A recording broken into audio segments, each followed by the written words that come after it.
Bonjour, aujourd'hui sur cette chaîne de la cuisine en bocaux, on va voir comment faire du chili con carne. Donc on va dans un premier temps, 1. Cuisiner du chili con carne, 2. Le mettre en bocaux, et 3. Stériliser nos bocaux, ce qui fait qu'on va pouvoir conserver notre nourriture pendant des mois, voire éventuellement des années. Alors on va voir comment faire du chili con carne. Moi j'en ai fait plusieurs kilos et il s'avère qu'il était excellent et que j'ai même pas eu le temps de le conserver plus de 2 mois, que j'ai passé tous mes bocaux. Là je vais faire des quantités plus importantes au vu de ma consommation. Si vous souhaitez reproduire cette recette à la maison, je vous conseille de partir sur des quantités moins importantes. Moi si je cuisine et que je fais des conserves en bocaux, c'est uniquement d'un point de vue résilience et autonomie alimentaire. Donc si je peux acheter certains de mes aliments et me fabriquer mes propres conserves, c'est quelque chose que je vais privilégier. Alors maintenant, qu'est-ce qu'il va nous falloir pour cuisiner un chili con carne et puis faire une mise en bocaux? On va essayer d'avoir le moins d'investissement possible. Par exemple, pour faire la mise en bocaux, on peut utiliser ce genre de bocaux, qui sont les bocaux avec le joint orange, comme ça, la marque Le Parfait. C'est très bien, mais également, moi je le fais dans des bocaux qui sont des bocaux de récupération, comme ceci. La seule chose qui est importante pour moi, c'est ça, le couvercle. Voilà, donc je nettoie mes bocaux et puis après je les utilise pour faire du chili con carne. Voilà, donc ici le couvercle, on a, voilà, il peut se rétracter, ce qui va permettre de faire le vide. Ici le couvercle, là il le fait pas. Donc ça, c'est pas un bocal qu'on pourra utiliser pour ça. Il faut vraiment qu'on ait ce principe. Et puis après, si ce qui va être important, ça va être d'avoir un faitout. Déjà un faitout qui va permettre qui va être suffisamment grand pour pouvoir recevoir suffisamment de préparation. Première chose, et puis aussi, chose importante, par rapport à nos bocaux, il faut que le faitout qu'on va utiliser soit plus haut que les bocaux pour pouvoir avoir 2 cm d'eau au-dessus du couvercle du bocal. Il faut que le bocal soit recouvert d'eau. Donc après, pour commencer avec le moins d'investissement possible, il faudra juste s'adapter en récupérant des bocaux qui sont un petit peu moins hauts et dans lesquels on mettra moins de préparation également. Mais aujourd'hui, ce que j'utilise maintenant, acheter en vide-grenier, faitout professionnel de cuisine, et puis ça pour faire les bocaux et les préparations, c'est très bien. Alors maintenant pour ce qui est des ingrédients, donc moi le chili con carne, je vais en préparer beaucoup. La viande, bon là ce que j'ai, c'est de la viande de bœuf que j'ai demandé à faire hacher par le boucher. J'en ai 3 kilos. Chili con carne, il faut des haricots. Bon, je vais partir sur des gros bocaux de haricots comme ceci. Voilà, donc sec 1,5 kg, et puis avec du coup l'eau de la préparation, ça fait 2,5 kg. Ensuite, poivron rouge, j'en ai 1 kg. De l'oignon blanc, 1 kg également. Et puis ensuite, des boîtes de coulis de tomates de 400 g, j'en ai 8 boîtes. Et puis ensuite, pour les épices, je vais mettre 20 g de curry, je vais mettre 20 g de piment de Cayenne, et puis 20 g de cumin. Les 3 ensemble. Et ça me fera 60 g d'épices pour toute cette préparation. Et puis sinon, sel, poivre, huile d'olive. Et j'allais oublier également, je vais mettre de l'ail. Je vais mettre à peu près 8 gousses comme celle-ci. Bon allez, c'est parti, on va nettoyer les aliments pour commencer. Hop.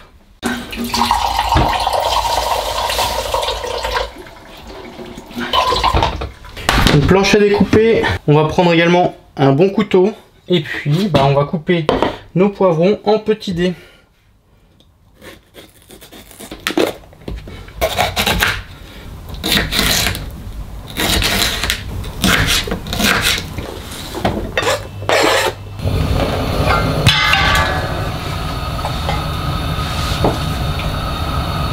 Un bon filet d'huile d'olive.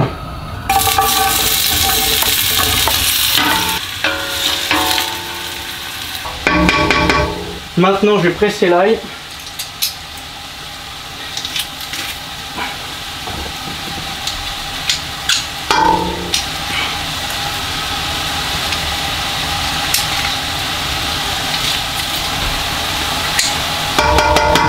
Et voilà. Ensuite viennent les oignons.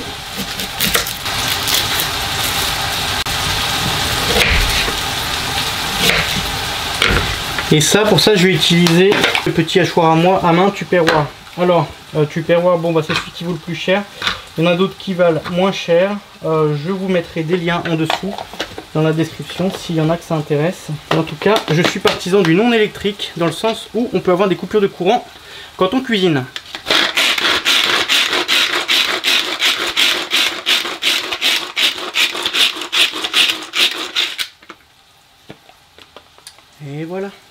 Et là, on a 1 kg d'oignons émincés.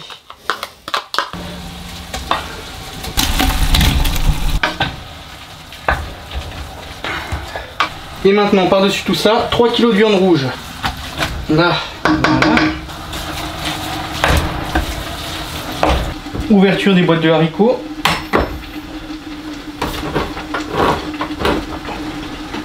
Ok. On les égoutte les boîtes.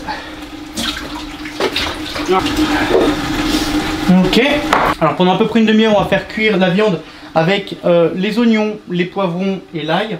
Et puis après, au bout d'une demi-heure, eh bien, on viendra ajouter les haricots. Et on partira sur 1h30 de cuisson environ.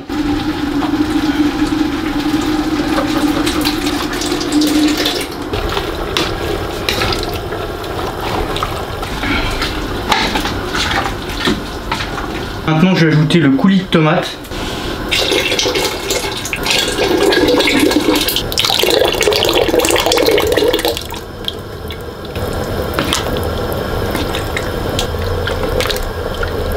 Maintenant, avec une balance de précision, je vais peser mes épices et puis je vais préparer mon mélange d'épices. Curry 20 g, piment de Cayenne 20 g également.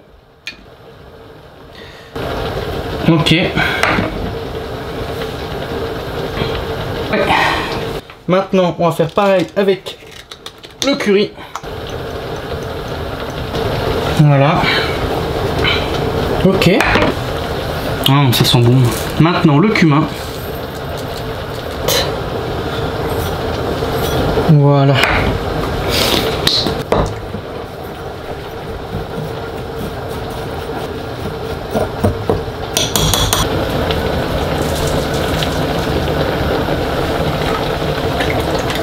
Et puis également, on va saler et poivrer. On mélange. Et on couvre. Ça sent extrêmement bon. Alors maintenant qu'on est en train d'arriver sur la fin de cuisson, je vais me préparer pour la mise en bocaux. La marmite. Et ça, c'est la marmite que je vais utiliser pour faire la mise en bocaux. Alors bon, moi j'ai investi dans les brocantes, on trouve des trucs d'occasion, machin. Maintenant, pour débuter, c'est pas obligatoire. Moi, c'est juste qu'avec le temps, au bout de 2 ans, quand des opportunités sont présentées, ça m'a semblé judicieux. En fonction de ma marmite, je vais sélectionner mes bocaux pour en mettre le maximum dans la marmite et puis pouvoir stériliser le maximum de bocaux en une seule fois. Alors je pourrais prendre des bocaux de tailles différentes, mais le truc c'est que moi j'en ai beaucoup et ce modèle là j'en ai beaucoup et du coup je vais utiliser que le même modèle. Et là je regarde par rapport à ma marmite, voilà, je vais regarder combien de bocaux est-ce que je peux mettre dans ma marmite. Là et là. Donc là dans cette marmite je pourrais faire 1, 2, 3, 4, 5, 6, 7, 8 bocaux. 8 bocaux d'un coup. Voilà, et donc je vais faire ma stérilisation là-dedans. Maintenant je vais préparer ces bocaux. Alors préparation des bocaux, et bien dans une casserole je vais faire bouillir les couvercles pendant 5 minutes. Voilà. Oui, bien évidemment, j'ai oublié de le préciser. Mais avant de faire cette opération, tous les bocaux ont été nettoyés. Ils ont été passés au lave-vaisselle, les bocaux et les couvercles aussi. On va pas faire une stérilisation dans un bocal qui n'a pas été nettoyé comme celui-là. Voilà. Bon, on a maintenant ici une eau qui bout, donc on va faire bouillir nos couvercles. Hop. En termes d'investissement pour les bocaux, hormis les marmites professionnelles que j'ai achetées récemment, en 2 ans et demi, la seule chose que j'ai acheté, c'est ceci, ce genre d'entonnoir.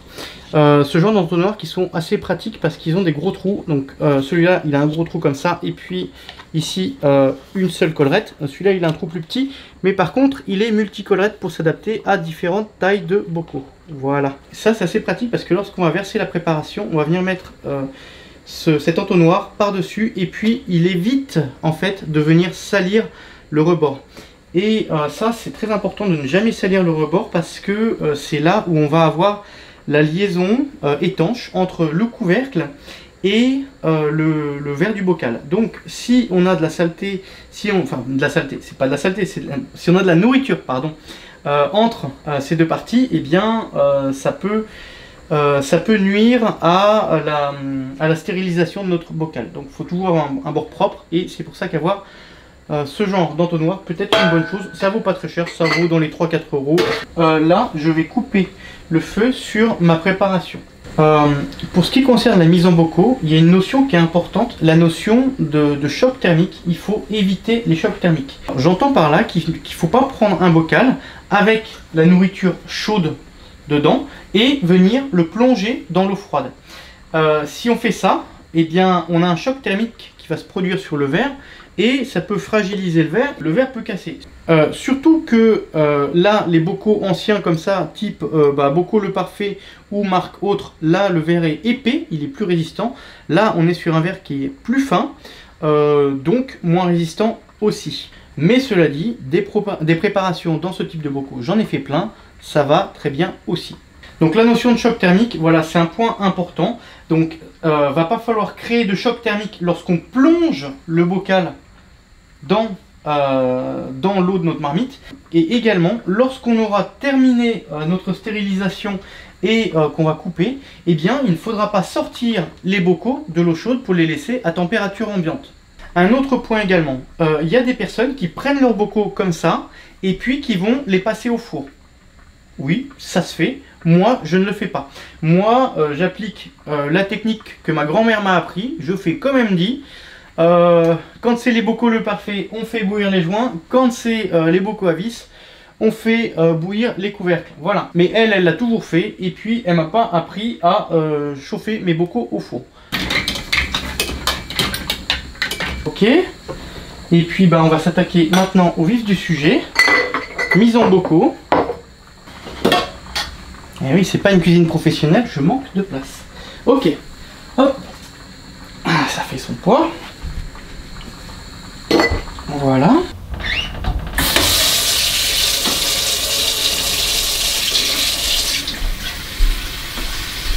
Ok.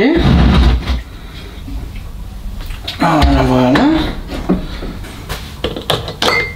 On prend la louche.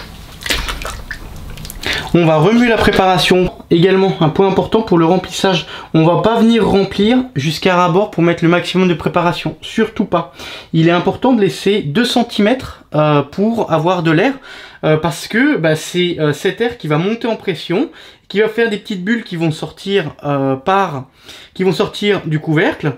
Et puis, lorsque la température va redescendre, eh bien, ça va se rétracter et du coup, on aura notre couvercle qui va faire ceci. Donc ne pas remplir jusqu'en haut, c'est quelque chose d'important, il faut laisser 2 cm d'air.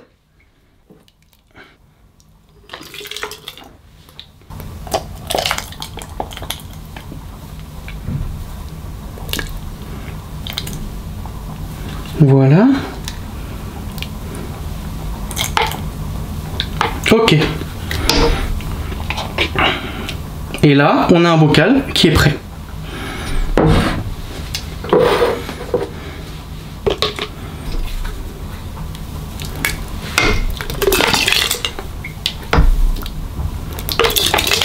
On peut voir l'intérêt de cet entonnoir qui est que je n'ai pas sali le rebord de mon bocal.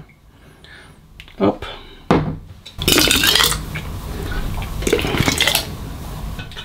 Ok, très bien. Et là maintenant, sans me brûler, je vais prendre mes couvercles et je vais venir les visser sur mes bocaux. Alors, les couvercles sont brûlants dans le sens où je viens de les bouillir. Donc hop, voilà. Je serre, je ne force pas, j'ai pas besoin de forcer. Et là, on peut voir que le bouchon est en haut. Ok.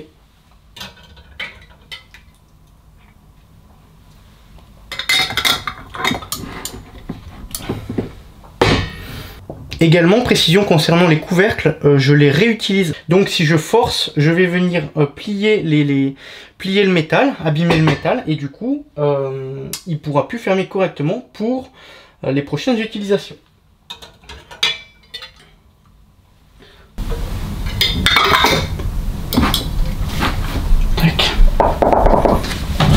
Voilà. Et également, à ce moment de la mise en bocaux, eh bien, le petit push là qu'on a sur le couvercle, il est en position haute. On verra plus tard que durant le processus de stérilisation, il va passer en bas. Et c'est d'ailleurs ça qui va nous indiquer que notre bocal a bien été stérilisé. Et si jamais j'ai un bocal où ça reste en haut après le processus, je jette le bocal, je jette le couvercle. Ok.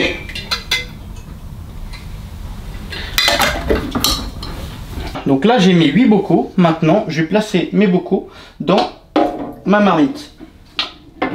Ok. Ma marmite, j'avais déjà mis ça d'eau à peu près, qui a une température à peu près équivalente à celle des bocaux avec la préparation. Voilà, donc de l'eau chaude mais pas brûlante non plus. On peut mettre le doigt dedans. Voilà, ok. Comme ça, comme ça. Voilà. Et le dernier, comme ceci ici. Voilà. Hop. Maintenant, je vais allumer le gaz.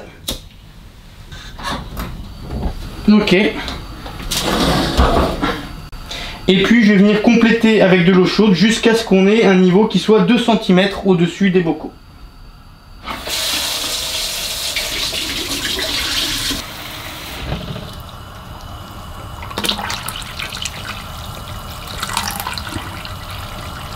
Voilà. Voilà, et maintenant ce qui va se passer, on va attendre que l'eau se mette à bouillir.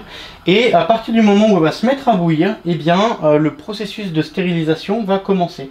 Et à partir du moment où l'eau va bouillir, eh bien, on va attendre, allez, 1h, 1h15. On va faire 1h, 1h15 de stérilisation. On est sur une préparation où la viande a déjà bien cuit. On attend, on laisse chauffer de manière progressive. Et puis, dès qu'on est à ébullition, eh bien, on regarde la montre et on attend 1h15. Alors voilà, là l'ébullition des bocaux elle a commencé, on est au début, c'est un frémissement, mais il est 17h30, et bien je couperai ma gazinière à 18h45. Ce que je vais faire malgré tout, c'est que je vais couvrir ma casserole, simplement parce que ça va me permettre d'économiser l'énergie et puis de rester à ébullition tout en réduisant le gaz que je consomme. Et maintenant, vu que le processus prend un peu de temps et qu'il faut être pas loin pour surveiller quand même, eh bien je vais me boire une petite bière en attendant. Enfin, une petite façon de dire. Santé. Il est maintenant 18h50, donc ça fait 1h20 de stérilisation. Donc on va couper le gaz. Et puis, on va regarder ce que ça dit. Voilà. Donc ça va prendre du temps. Il faut laisser refroidir. C'est comme ça. C'est un peu contraignant si on n'a pas une marmite assez large et qu'on a besoin de faire 2 tournées de bocaux, ce qui sera potentiellement mon cas vu qu'il me reste du chili con carne. Mais c'est comme ça, il faut laisser refroidir. Et puis ce qui va se passer également, c'est qu'on va avoir un indicateur comme quoi est-ce que les bocaux ont bien stérilisé ou pas. En fait, là, les couvercles là, ils sont relevés. Et en refroidissant, eh bien, on va entendre clac, clac, et il y a 8 bocaux. On doit entendre ce clac 8 fois. Voilà. Bon, ça a maintenant bien refroidi. On est à température ambiante. Donc, je peux sortir mes bocaux. Et là, maintenant, hop, quand j'appuie dessus, eh bien, hop, ils sont tous rentrés. Ce qui veut dire que, du coup, là, ici, on a un vide d'air. Et du coup, la stérilisation est faite. Voilà, tout simplement. Ok. Donc je sors mes bocaux et la dernière étape finale c'est que je vais faire des petits papiers où je vais écrire ce qu'il y a dedans et puis la date à laquelle je les ai fait. Voilà, en tout cas j'espère que cette petite recette pourra vous inspirer dans votre cuisine. Je vous souhaite bon appétit et puis je vous dis à très bientôt pour la suite. Allez, ciao!